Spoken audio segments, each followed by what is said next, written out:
we are starting the first of some quarterly updates that we hope to bring to you. We talked about that in the January member meeting, that there are some updates that we want to give more often that are not quite email appropriate or Sunday morning material appropriate. So we're going to try this as a way to keep you updated on some things going on that are vision or big happenings in the church, and you'll probably get about 4 of those a year. So this is our first one. The first thing we want to update everyone about right now is our building situation.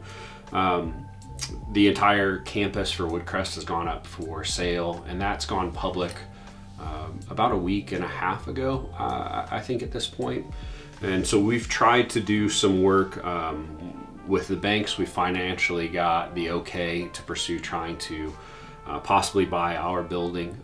And we even went with another church to try and buy the whole campus, putting in 3 different offers. And at this point, they're all rejected. And that would have been us just buying our building. So we're gonna keep waiting, trying to figure out maybe if there's a point where we can try and make an offer by ourselves just for this and not go in with anybody over the whole campus. But we're in a little bit of a waiting period for that.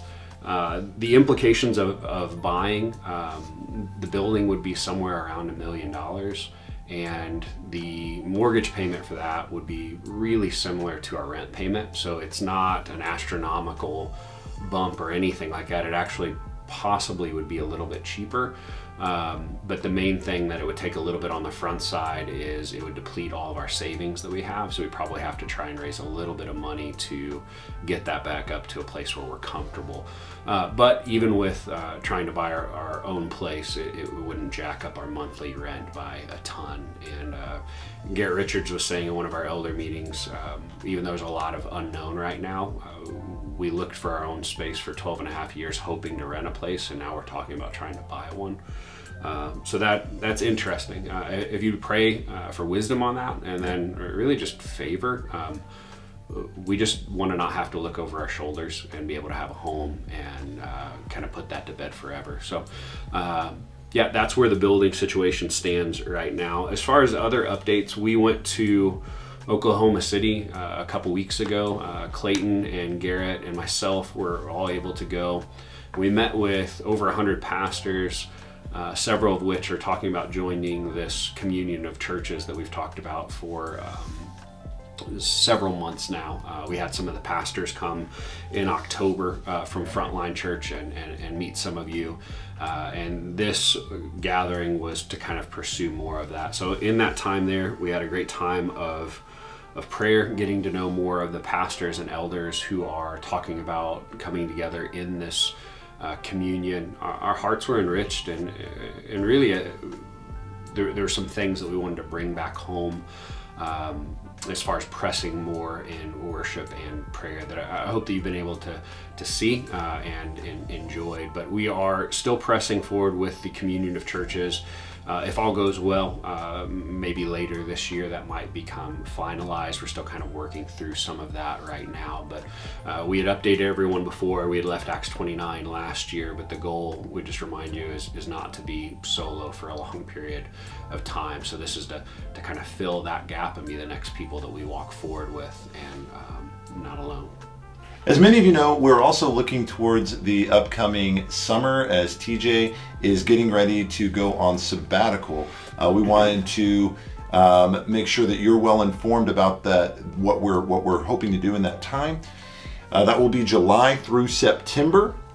And just so you know what we're already thinking about, we have been talking with this communion of churches as they've just had a lot more experience sending pastors on sabbatical and what that process should look like. We're going to be using some of their resources mixed with some of our own thinking and planning to really come to what that sabbatical should look like and be like, and how we can operate and continue operating as a church in the absence of our full-time head pastor for those 3 months. And so we will be getting documents out to you at some point. We will also we are also making sure that we have the preaching content and schedule all sorted for that as it comes up. Another thing that you'll need to know is that we have been identifying what tasks will need to be looked after. That's part of why we are trying so hard to make sure we have deacons rolled up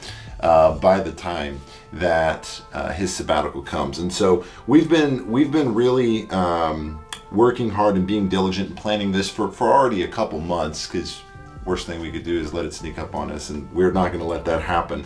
And so just so you know, that is on the horizon. You'll be receiving more information about that in the coming months. And then also just wanted to talk a little bit about our vision for this next season here. We are coming up on Easter, as you know. April was at the 20th or 19th, somewhere in that range there. I honestly, the date's escaping me. But as it comes up, we have already entered into the Lenten season. We had a really great kickoff on Friday night with our prayer and worship service, and many of you were able to be at that. But as we are in this season, something we want for all of you to keep in mind is that this is an intentional focus as we head into Easter. That's what Lent is all about, is that we would intentionally prepare our hearts for celebrating the risen King, and that we would continue to press in. And as part of that, I wanted to challenge you with something that the Lord challenged me with when we were actually at this last retreat together as pastors, which is that I want to come expecting to experience the risen King and his Holy Spirit each and every Sunday. I think as I began to really process that, I want to make sure that I'm also doing that in my own life every day. And so as we are preparing to come into Easter, I want for us to adopt that as a church, that we would be coming to church expecting to experience the risen Lord and his Holy Spirit, and see how you can do that in your day-to-day life. And that's what the Lenten season is really all about. I mentioned deacons a minute ago, and I wanted to just circle back to that. Just so you know, we will be implementing our first 3 deacons over the coming probably month. And those first 3 positions are going to be an area over kids, an area over connections, and an area over worship. So we're going to have 3 deacons, and we will be commissioning them in a church service in the coming weeks. We'll be praying over them and making sure that they have all the resources they need, and that the church is very well informed about who those deacons are and where they can go through to in those 3 areas to make sure that all the needs are processed. And then we are still praying through what future deacon positions may be needed and what needs to be talked about there.